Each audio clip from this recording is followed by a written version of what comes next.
साथियों, जय महाकाल।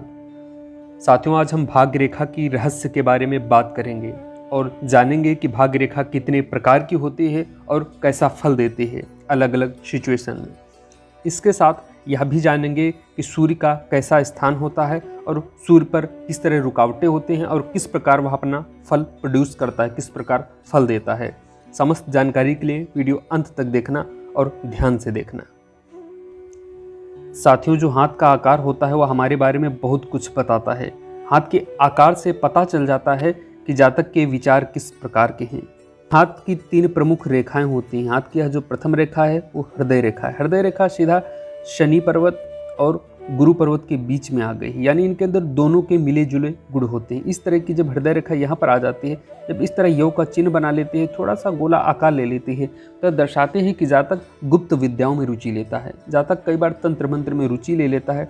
इस अगर यहाँ पर यह रेखा पुष्ट हो जाती और यहाँ पर योग का इस तरह का चिन्ह बन जाता तो जातक निश्चित ही तंत्र विद्या का जानकार होता, तांत्रिक होता या अघोर से संबंधित होता है।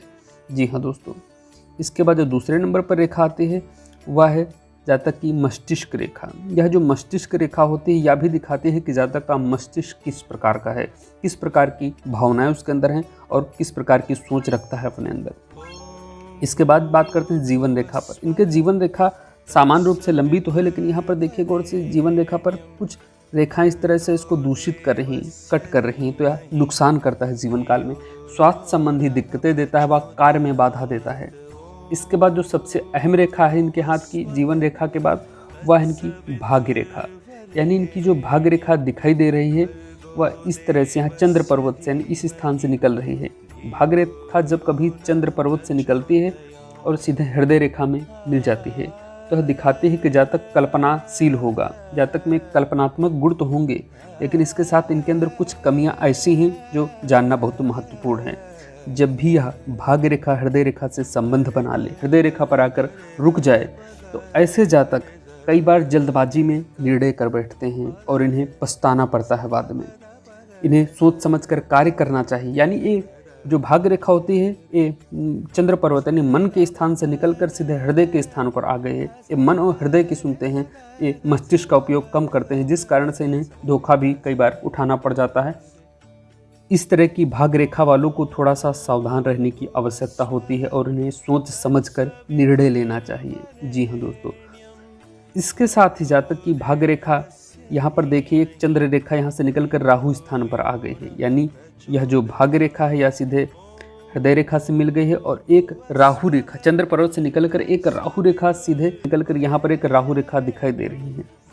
इस प्रकार की रेखा जब कभी यहाँ पर दिखाई देती है तो यह यात्रा का भी संकेत देती है। यह रेखा राहु और चंद्र का जब इस तरह का योग बन जाता है, रेखा कोई सीधे वहाँ पर कटे ना और सीधे राहु तक पहुँच जाए, चंद्र पर्वत से संबंध बना ले, युति बना ले, यह दिखाता है कि जातक दूर निवास करेगा, यानी अपने जन्म स्थान से कहीं दूर जाकर निवास कर सकता है। उसका भाग्य भी कहीं दूर ही चमकता है। जी हाँ साथियों, इसके साथ ही भाग्य रेखा यहाँ पर 2 मुखी भी हो गई है। यह भाग्य रेखा जब कभी 2 मुखी होती है तो यह कोई काम शुरू करने के लिए इन्हें बहुत मेहनत करनी पड़ती है, खास तौर पर 32 वर्ष तक। यह जो स्थान होता है यह केतु का पर्वत है। केतु क्षेत्र में जब कभी भाग्य रेखा 2 मुखी होती है तो रुकावटें देती है, संघर्ष कराती है। इसके साथ इनके भाग्य रेखा पर रुकावटें भी देखने को मिल रही हैं। इस तरह की रेखाएं इनको कट कर रही हैं। गौर से देखिए, इस तरह की रेखाएं, छोटी छोटी रेखाएं कट कर रही हैं, तो यह दिखाती है कि जातक के कार्य में बाधा लगी रहेगी, परेशानी रहेगी। कोई काम शुरू करेगा तो अधिक मेहनत करनी पड़ेगी और कई बार कार्य में बदलाव करना पड़ सकता है, या कई बार थक जाते हैं, कार्य करते करते इन्हें सफलता मिलने में विलंब होता है। यह दिखाता है ऐसी रेखाएं। इसके साथ ही भाग्य रेखा के एक रहस्य और हम बताने जा रहे हैं। जब कभी जीवन रेखा से यानी केतु के इस स्थान से निकलकर सीधे जीवन रेखा को टच करती हुई, जब कभी जीवन रेखा को टच करती हुई यह भाग्य रेखा सीधे सूर्य और शनि के बीच में आ जाती है, तो यह दिखाती है कि जातक कोई विशेष कार्य करेगा, प्रशासनिक सेवा में जा सकता है। इसके अंदर शनि व सूर्य दोनों के मिले जुले गुण होंगे। दोनों का संबंध, यह जो स्थान होता है यह रहस्यों से भरा हुआ स्थान है, यह रहस्यों के बारे में दिखाता है। यह कई बार ऐसी मिस्ट्री रिवील कर देगा, ऐसे अपने कार्य में ऐसा रत होकर कुछ ऐसे प्रयोग करेगा जो समाज में आईना दिखाने का काम करेंगे, समाज को चौंका कर रख देते हैं। ऐसी मिस्टीरियस रेखा होती है। भाग रेखा सबसे अच्छी मानी जाती है जब कभी इस स्थान से, यानी यहाँ से निकलकर, केतु पर्वत से निकलकर सीधे शनि पर्वत तक आ जाती है। तो भाग रेखा केतु पर्वत से निकलकर शनि पर्वत तक यहाँ तक आ जाए तो भाग रेखा बहुत उत्तम मानी जाती है। यह तब दुर्भाग्यपूर्ण मानी जाती है जब कभी इस प्रथम पर्व को क्रॉस कर जाए, कट कर जाए, आगे बढ़ जाए, यह अच्छा नहीं माना जाता। इस स्थान को क्रॉस करना अच्छा नहीं माना जाता है, या दुर्भाग्यपूर्ण माना जाता है। यह हानि दिखाता है, क्षति दिखाती है, धन हानि कराता है।